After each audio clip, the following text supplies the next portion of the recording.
The second observation that I had, and I've grown up in Alberta, this is a cyclical economy.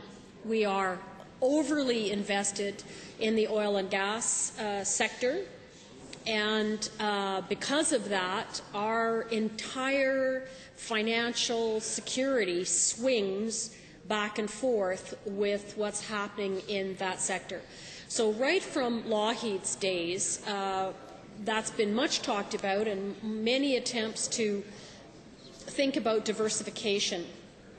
I would argue that the government continues to be too closely tied with that oil and gas sector because most of the initiatives, actually all the initiatives they've come up with are tied right back into that sector, and they're not stepping far enough out to be innovative. So, for example, my argument about investing in the film fund and the kind of competition that would allow us to have and to be competitive with some of the people that we're losing film business to. But recently, one of the dean of the School of Business at the U of A, former MLA from this chamber, had said, you know what, we need to quit worrying about this, recognize that we're a cyclical economy, and deal with it. Okay, fair enough. But that's going to. I still think we should be diversifying. I still think we're way too closely tied to oil and gas. I still think that causes trouble for us.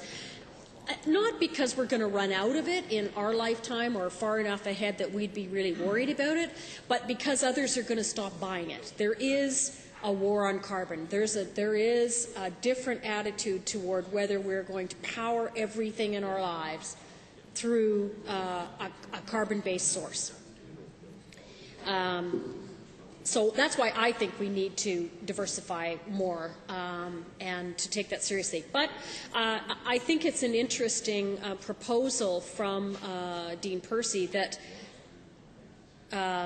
we deal with the fact we're in a cyclical economy and put things in place to help us weather that a bit better and not have to be on the top end of those pendulum swings.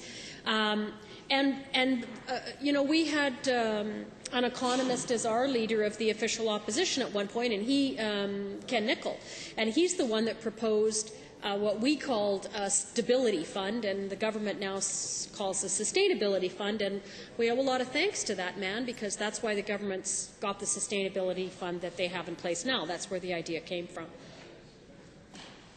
And I just want to refute, with great respect and affection, of course, the previous speaker, in that I think we're in trouble with constantly racing to the bottom in where we're getting our revenue from. Because when you look at where our revenue streams are from for the amount that we expend in our budgets, the money that we collect every year from traditional sources of corporate and individual income tax from fees and services supports 2/3 of the money that we spend.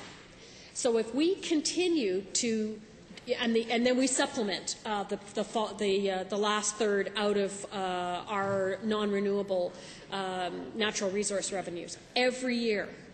So when you know, the arguments fall flat with me when I hear things about, oh, you know, we've got to do things for the next generations and our grandchildren's grandchildren, because frankly it doesn't stand up. Right now we're sucking stuff out of the ground, be it gas, conventional oil, or oil sands, as fast as we can do it to supplement today's budget, this year's budget, not even anything going forward, but now. And if we, actually not if, but when that carbon-based subsidy, carbon-based economy that subsidizes 1/3 of the money that we spend, disappears or gets less for whatever reason on us, we're in serious trouble.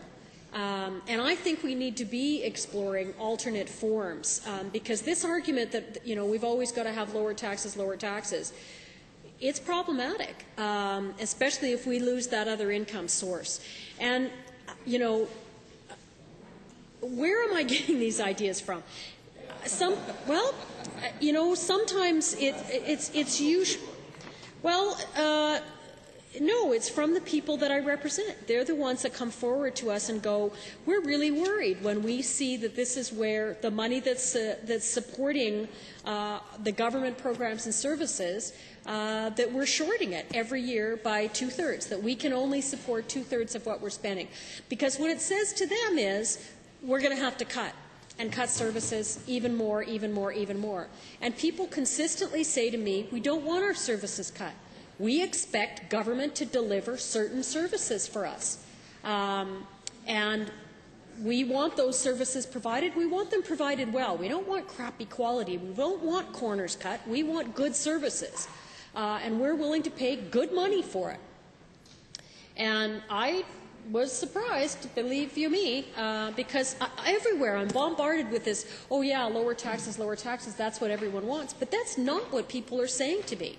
They're saying we want good government programs and services, and we're willing to pay for that. And we understand that we can't keep subsidizing every year with those non-renewable resource revenues, because either we'll get less non-renewable resource revenue, or other people won't buy it from us, and the effect is the same.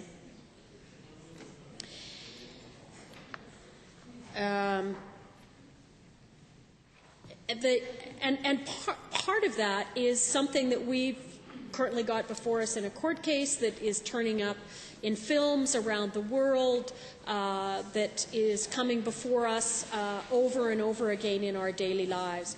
And that is people's struggle with how this government chooses to react to environmental protection issues. And over again, I've said, what I see is a government that keeps trying to talk their way out of this rather than take action of their way out of this. And I'm no happier than anybody else when there's a film being shown in England called Dirty Oil, and that people are flocking to see it, because I know the effect that's going to have on my province. But on the other hand, I'm hard-pressed to turn around and say, well, here's the concrete action that my government's taking. I mean, the Minister of the Environment and I spent most of an hour, almost my entire budget debate, with me trying to draw out of him exactly what are the cumulative effects targets and exact details. And he couldn't give me anything. He could barely tell me how much money there was that was actually spent on different parts of this department. So I think there's a real issue around that. And